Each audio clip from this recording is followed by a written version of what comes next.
प्रभाकर मिश्रा, आपसे मैं समझना चाहूंगी, सदन में अविश्वास प्रस्ताव गिर जाता है, ये बीजेपी की तरफ से कहा जाता है कि जनता का जो विश्वास है वो साफ तौर पर दिख रहा है, लेकिन जब बात भ्रष्टाचार की होती है, जो नैरेटिव सेट किया जाता है, भ्रष्टाचार क्विट इंडिया, तुष्टीकरण क्विट इंडिया, परिवारवाद क्विट इंडिया, ये सत्ता पक्ष की तरफ से ये मुद्दा 2024 का रहेगा, ये साफ तौर पर दिख रहा है।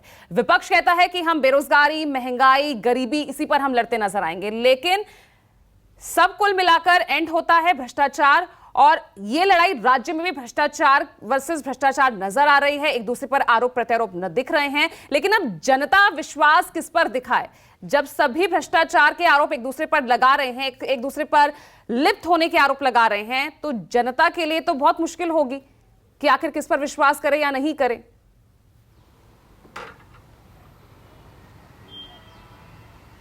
पूजा, निश्चित तौर पर यही सवाल अहम है कि पॉलिटिकल पार्टियां दूसरी पार्टी के भ्रष्टाचार को किस रूप में देखती हैं, ये महत्वपूर्ण नहीं है। महत्वपूर्ण ये है कि इस देश की आवाम भ्रष्टाचार को किस निगाह से देख रही है, किस नज़रिए से देख रही है। थोड़ा सा बैकग्राउंड में पीछे चलने की कोशिश करूंगा। जब भ्रष्टाचार भारत छोड़ो का नारा आता है तो अंग्रेजों भारत छोड़ो से शुरुआत करते हैं कि 1942 में अंग्रेजों भारत छोड़ो के नारे से मुहिम से शुरुआत हुई। अंग्रेजों ने भारत छोड़ दिया, और भारत छोड़ने के बाद, आज़ादी के बाद जब राष्ट्र निर्माण की प्रक्रिया शुरू हुई, तो किसी भी निर्माण की प्रक्रिया में भ्रष्टाचार की गुंजाइश हमेशा रहती है। जहां निर्माण होता है वहां भ्रष्टाचार ऑटोनोमी मतलब एकदम स्वतः आ जाता है। तो वो एक भ्रष्टाचार की प्रक्रिया शुरू हुई, उसके बाद से वो लगातार कम या ज़्यादा रहा। तमाम मामले हैं, इसको कोई बताने की ज़रूरत नहीं, हमारे दर्शक इतना जानते हैं। उसके बाद आपने देखा, जिसकी बहुत चर्चा होती है, कि जब तत्कालीन प्रधानमंत्री 1985 में राजीव गांधी ने जब कहा कि 1 रुपया जाता है और 15 पैसे लोगों तक पहुंचता है, ग्राउंड पे पहुंचता है, उस समय उन्होंने एडमिट किया कि हमारे देश में भ्रष्टाचार की स्थिति क्या है। उसके बाद हाल के दशक में, इस दशक में, पिछले दशक में हमारे देश के लोगों ने देखा, हमने देखा, आपने देखा कि किस तरह से यही बीजेपी यूपीए 2 के समय में इसने एस्टेब्लिश करने की कोशिश की और एस्टेब्लिश कर दी कि यूपीए 2 सबसे भ्रष्ट शासन में सबसे भ्रष्ट सरकार रही। आपने ये भी देखा कि अन्ना आंदोलन हुआ, 2 चीज़ें हुई, एक बीजेपी की सरकार आई, एनडीए की सरकार आई केंद्र में, यूपीए सरकार को जाना पड़ा, और दूसरी बात एक और हुई, आम आदमी पार्टी जो भ्रष्टाचार के नाम पर ही एकदम ढोल नगाड़े बजा करके आई, रामलीला मैदान और जंतर मंतर देखा, उसके बाद से आम आदमी पार्टी आई, उसके बाद से उसने भी सरकार बना ली। अब बातें वही आती हैं कि जो पार्टियां भ्रष्टाचार के नाम पर आईं, जिस पार्टियों ने कहा न खाएंगे न खाने देंगे, जिस पार्टी के नेता ने कहा कि हम सारे भ्रष्टाचारियों को जेल भेज देंगे, आज जब वो पार्टी के नेता मंच से खड़ा होकर उन्हीं नेताओं का, जिन पर वो कुछ दिन पहले आरोप लगा रहे थे, वजूद में आने से पहले आरोप लगा रहे थे, उनके साथ जब गलबहियां करते हुए देखते हैं, तो मुझे लगता है कि हमारे जनता को इस भ्रष्टाचार से बहुत मतलब नहीं होता है। उनको लगता है एक नागनाथ और एक सांपनाथ, ये देश की हकीकत है पूजा, इसमें कोई दो राय नहीं है। लेकिन इसमें कोई ये भी वो है कि कर्नाटक में भ्रष्टाचार का मुद्दा था और वहाँ पर कांग्रेस को विजय मिली।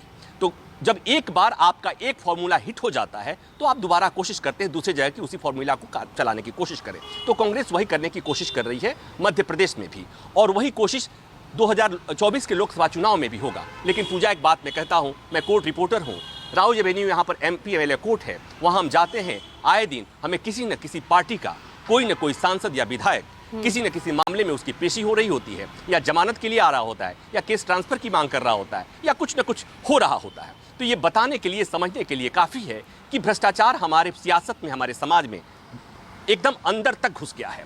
अब बात वही आती है, जैसे मैंने तब शुरू में कहा था, अब भी वही बात कह रहा हूं कि पॉलिटिकल पार्टियां विपक्षी नेताओं या सत्ता पक्ष के नेताओं को किस रूप में, नजरिए से देखती है भ्रष्टाचार के, उनके भ्रष्टाचार को लेकर, ये महत्वपूर्ण नहीं है। महत्वपूर्ण ये है कि हमारे देश के वोटर, हमारे देश का आवाम उस भ्रष्टाचार को किस रूप में देखता है। 14 विपक्षी पार्टियों ने सुप्रीम कोर्ट में याचिका लगाई थी, सबको पता है, और उन्होंने ये कहा कि ईडी और सीबीआई ऑपोजिशन के जिन लोगों के खिलाफ मुकदमे दर्ज कर रही है या जांच कर रही है, उसमें से 95% लोग वो हैं जो ऑपोजिशन के हैं। तो मतलब ये कि सवाल तब भी खड़ा होता है कि ऐसा क्या होता है कि जो सत्ता पक्ष में होते हैं और या ऑपोजिशन से जो सत्ता पक्ष में नेता आता है, उसके खिलाफ जो भ्रष्टाचार के मामले हैं वो बंद हो जाते हैं। ईडी उधर जाना बंद कर देती है, सीबीआई उधर जाना बंद कर देती है। तो ये बातें हमारे देश की जनता देखती है। ये पहले वाली बात नहीं रही, ये आज से 40 साल पहले की बात नहीं है। आज हमारे देश के लोगों को पल पल की चीज़ें पता है, सोशल मीडिया का जमाना है, लोग बहुत ही माइन्यूटली ऑब्जर्व करते हैं कि जो दिखता है क्या वही है या जो दिखाया जाता है क्या वाकई वही स्थिति है, या पॉलिटिकल पार्टियां, सत्ता और विपक्ष भ्रष्टाचार के नाम पर बरगलाने की कोशिश करता है। चाहे INDIA जो अपोजिशन का गठबंधन है, उनके लोगों को आप देख लीजिए, एक से एक नेता हैं जिन पर भ्रष्टाचार के बहुत बड़े बड़े आरोप हैं। और दूसरी तरफ आप ये भी देखेंगे, जहां प्रधानमंत्री कहते हैं भ्रष्टाचार भारत छोड़ो, वो दूसरे पार्टी का भ्रष्टाचारी जब छोड़ करके उस पार्टी को आता है अपने पार्टी में, उन्हीं की अपनी पार्टी में, जो पार्टी दावा करती थी कि चाल चेहरा चरित्र उसका बाकी पार्टियों से अलग है, दूसरे पार्टी के भ्रष्ट नेताओं को अपनी पार्टी में वेलकम किया जाता है। दिल्ली के पार्टी मुख्यालय में, राष्ट्रीय पार्टी मुख्यालय में बड़ी गाजे बाजे के साथ उनका स्वागत होता है। तो ऐसे में देश से भ्रष्टाचार नहीं जाएगा। अगर उस समय 1947 के पहले 1942 में अगर अंग्रेजों भारत छोड़ो के नारे के साथ कुछ लोग अंग्रेजों को घर में बैठाने लगते, उनका स्वागत करते, तो अंग्रेज भारत नहीं छोड़कर गए होते। उसी तरह से आज जब आप कहते हैं कि भ्रष्टाचार भारत छोड़ो, तो वो ईमानदारी दिखनी चाहिए। वो सरकार में भी, वो केंद्र सरकार हो या राज्य सरकारें हो या ऑपोजिशन की पार्टियां हो, इस सबको एक संकल्प लेना होगा मिलजुल करके, तभी देश में भ्रष्टाचार, देश से भ्रष्टाचार बाहर जाएगा। अदरवाइज ये पॉलिटिकल टूल है सरकार बनाने और सरकार बिगाड़ने की, इससे ज्यादा कुछ नहीं। और ये हमारे देश की आवाम जानती है। पूजा, ठीक है, बहुत अच्छे से आपने ये समझाया इतिहास और किस तरह से दोनों ही सरकारों के वक्त क्या स्थिति रही है और अब किस तरह से भ्रष्टाचार के मुद्दे पर स्थिति बदल रही है।